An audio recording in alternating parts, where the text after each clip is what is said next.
जय हिंद। इस वीडियो में प्रश्नावली 2.1 के सभी प्रश्न को जानेंगे। प्रश्नावली 2.1 क्या है? ग्राफ ही है, 6 क्वेश्चन है, 1 2 3 ये है, सब ग्राफ है। इसमें ये बताना है कि यक्स के जो शून्यांक है, यक्स के शून्यांक कितने हैं, कौन कौन से हैं और कितने हैं, यक्स के शून्यांक कितने हैं और कौन कौन से हैं, शून्यांकों की संख्या कितनी है, इसमें ये भी बताना है।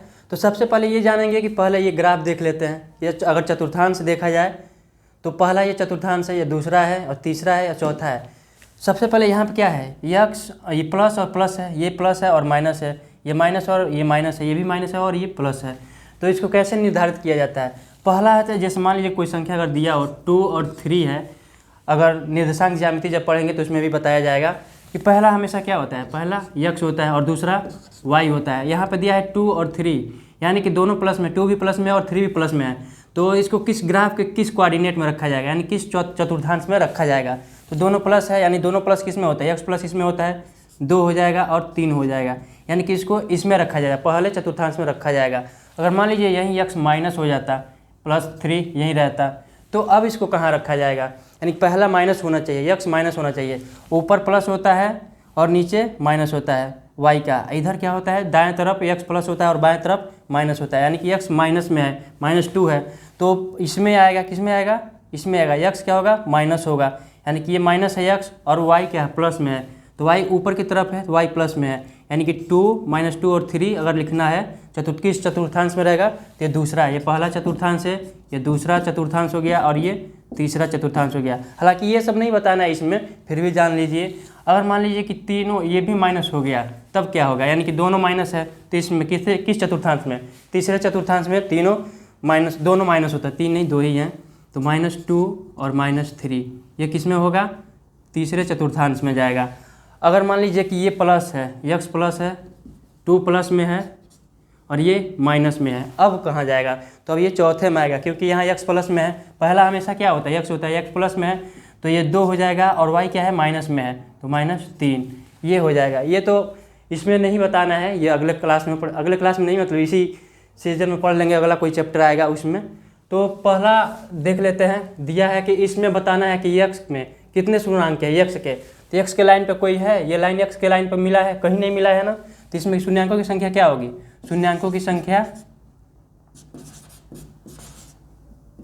शून्यांकों नहीं, शून्यकों की संख्या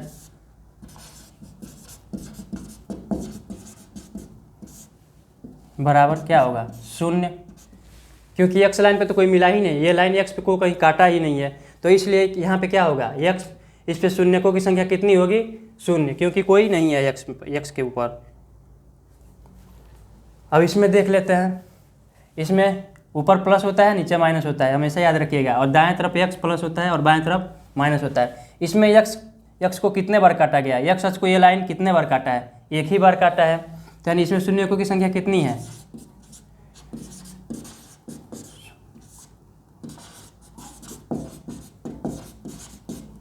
की संख्या बराबर, इसमें एक बार काटा है एक्स को तो 1 होगा, शून्यकों की संख्या कितनी होगी, इसमें ये लाइन कितने बार काटा है एक्स को, एक्स अक्ष को, तो 1 ही बार काटा है, तो 1 शून्यक होगा। और यहाँ पे देख लेते हैं इसको, ये लाइन कितने बार काटा है, यहाँ से गया, एक बार एक्स को काटा है, फिर वाई को काटा है, वाई को तो पूछा नहीं गया, अगर वाई का पूछा जाता तो क्या होता है, यहाँ पे एक बार वाई को काटा है, यानी कि वाई का शून्य क्या होगा, 1 हो जाता, और इसमें वाई का शून्य क्या होता है, एक बार काटा है तो वाई का शून्य 1 हो जाता, और इसमें वाई का शून्य 1 होता, लेकिन माइनस में होता, जो भी आता, क्योंकि वाई नीचे है, नीचे काटा है, यानी कि वाई माइनस में हो जाता। और यहाँ पे यक्स का बताना है, तो ये कितने बार काटा है, एक यक्स का काटा है, एक बार काटा है यक्स को, फिर यहाँ 2 बार और फिर यहाँ गया है तो 3 बार, यानी यहाँ शून्यकों की संख्या कितनी है, शून्यकों की संख्या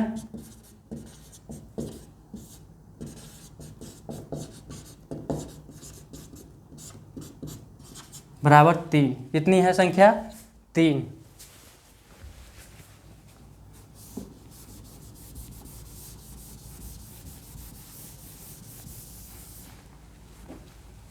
अब यहाँ देख लेते हैं, चौथे में क्या है, यहाँ कितने बार एक्स को कितने बार ये लाइन काटा है, पहले गया, एक बार यहाँ कटा है, फिर यहाँ से जाकर एक बार और कटा है, 2 जगह कटा है, यानी कि शून्यकों की संख्या कितनी हो जाएगी, 2।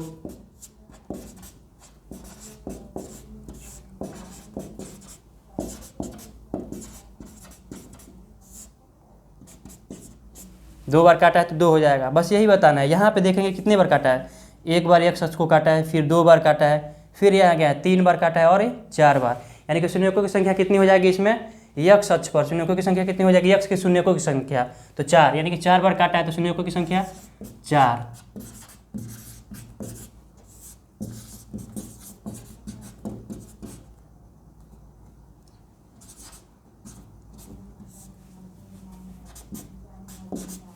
चार हो जाएगी। और यहाँ पे देखते हैं, यहाँ गया है 1 बार x को काटा है, दूसरे बार काटा नहीं, केवल टच हुआ है, केवल टच हुआ है तब भी x अक्ष को टच किया है, यानी तब भी उसका शून्यक 1 है, माना जाएगा शून्यक, भले काटा नहीं है। और काट के फिर वापस जाता तो 2 बार हो जाता है। जैसे यहाँ क्या हुआ है, यहाँ x अक्ष को 1 बार काट के फिर नीचे आया, फिर ऊपर गया है, यानी कि 2 बार माना गया है। x अक्ष की शून्यांक कितने हो गए, x अक्ष पर शून्यांक कितने हैं, 2। यहाँ पे काटा नहीं है, केवल टच हुआ है, तो यहाँ क्या होगा, 1 हो गया, फिर यहाँ टच हुआ है तो 2 हो गया, फिर यहाँ पे 3 हो गया। यानी शून्यांकों की संख्या कितनी हो जाएगी इसमें, शून्यकों की संख्या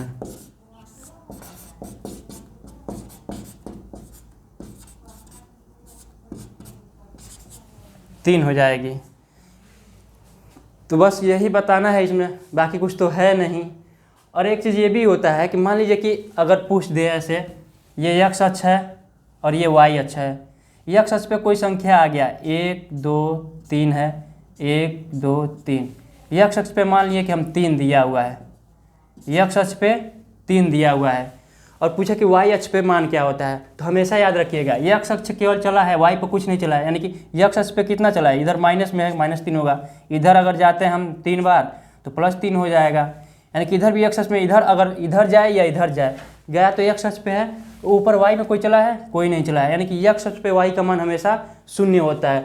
अगर मान लीजिए कि यहाँ चला है, y अक्ष पे 3 चला हुआ है, 3 यूनिट या 3 इकाई चला गया है, और नीचे x अक्ष पे कुछ नहीं चला गया, यानी कि y अक्ष पे x का मान क्या होगा, 0 होगा।